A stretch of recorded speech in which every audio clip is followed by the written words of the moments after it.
Long before any European settler named its rivers or trails, this land already had a soul. Long before any European settler named its rivers or trails, this land already had a soul. A land shaped by struggle, music, sweat, and faith. This is the story of a people who endured, who sang, who rode, who took root deep in the soil and built their legacy with their own hands. Long before any European settler named its rivers or trails, this land already had a soul. The Cherokee, Chickasaw, Creek, and Choctaw tribes inhabited the fertile plains, moist valleys, and dense forests. They lived in harmony with the seasons, hunting, gathering, and celebrating life through song, rituals, and dance. Their settlements honored the cycles of nature. Their beliefs were passed down generation by generation. But in the 17th century, ancestral silence was broken. European settlers began to arrive. Scots, Irish, and English families ventured westward, crossing the Appalachian Mountains in search of land, liberty, and a fresh start. They didn't bring gold, but they brought courage. They built log cabins from raw timber, raised wooden churches in hand-cleared clearings, and founded small villages around barns and bonfires. Life was harsh, winters were bitter, harvests uncertain, and danger constant. But one thing never faltered: their faith. It was faith that united families in prayer, in hymns, in Sunday dinners, and in evenings lit by the crackle of the hearth and the sound of banjos. Tennessee soil soon proved rich and promising. Fields bloomed with corn, wheat, cotton, and tobacco. Tobacco, for a time, being the South's most valuable crop. But it was cattle that became the beating heart of these farms. Ranching grew into both livelihood and symbol. In open pastures, the lowing of cows and the steady gait of horses formed the region's daily soundtrack. Each animal had a name. Each horse was a partner. The bond between human and beast was sacred. Horses were transport, strength, and companions. Cattle were food and currency. Southern families, large and tight-knit, thrived through cooperation. Fathers and sons worked side by side. Mothers, resilient and resourceful, cared for children, tended gardens, mended fences, and often played instruments too. A silent yet vital heritage. From life on the farms came the music that would one day conquer the world. Blending European ballads, gospel hymns, African-American spirituals, and field chants, a new sound emerged. One with no name yet, but plenty of soul. Family gatherings brought fiddle tunes, banjo picking, and stories told through guitars. These were songs of sorrow and hope, of lost love and harvest bounty, of war and redemption.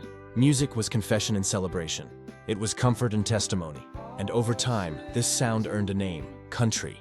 In 1861, the United States was torn apart by its bloodiest conflict, the Civil War. Tennessee was the last state to join the Confederacy, and one of the most devastated. Battles raged in Shiloh, Chattanooga, Franklin, and Nashville. Fields were scorched, homes destroyed, families buried sons. The slave-based economy collapsed with emancipation. But the people of Tennessee, hardened by labor, did not surrender.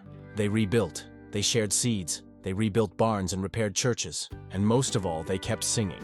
After the war came decades of hardship, but also of hope. Teachers, missionaries, and dreamers came to these lands. Churches became classrooms. Barns became meeting halls. Families taught each other to read, to pray, to believe. Rural Tennessee carved out a new identity, strong in agriculture, firm in faith, rich in folk culture. The 1920s brought a revolution: radio. From Nashville, the Grand Ole Opry broadcasted the sound of Tennessee into every corner of the country. What was born in the barns became the nation's anthem. Over the years, farming evolved. Tractors replaced horses. Cattle breeding became science. Technology came to the fields. But tradition stood strong.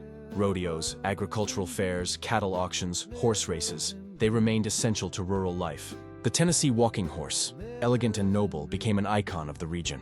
The land adapted but never forgot. And in every small-town church, feed store, or summer gathering, the spirit of the South endured. With the 21st century, Nashville became one of the fastest-growing, most vibrant cities in the nation.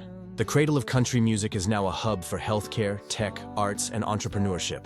Broadway Avenue turned into a legendary strip, lined with neon-lit honky-tonks, live bands, and hopeful voices. In these bars, old legends meet fresh talent, and the sound of Tennessee carries on.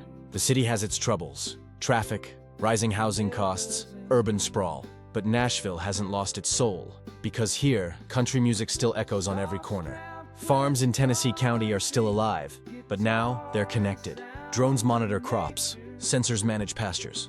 Artificial intelligence aids ranchers, but the heart of it remains the family. A father teaches his son to ride, a mother shows her daughter how to sew. Kids grow up hearing the twang of the fiddle and the call of the bullhorn.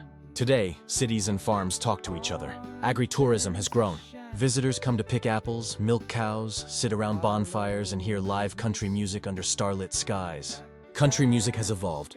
Artists like Morgan Wallen, Chris Stapleton, and Casey Musgraves blend tradition with modern sounds. But the soul remains. There are still bars where old-timers strum guitars and sing about heartbreak, Sunday prayer, and dusty roads. Festivals like CMA Fest honor Southern pride, old and new. And young musicians continue to write, from sleek studios to the same barns their grandparents built. Tennessee County today is a crossroads. In the city, skyscrapers. In the countryside, horses galloping at dusk. But between them, the same soul. The soul of a people who believe in the land, who respect their ancestors, who carry history on their backs, with hats on their heads, boots on their feet, and music in their hearts. Between the lasso spinning in the air and the microphone catching raw emotion, between the dirt road and the glowing stage, there lies Tennessee County, a place where yesterday never truly dies, where today is built with calloused hands, and where tomorrow sings hope in the voice of country music, and where tomorrow sings hope in the voice of country music. Rivers and the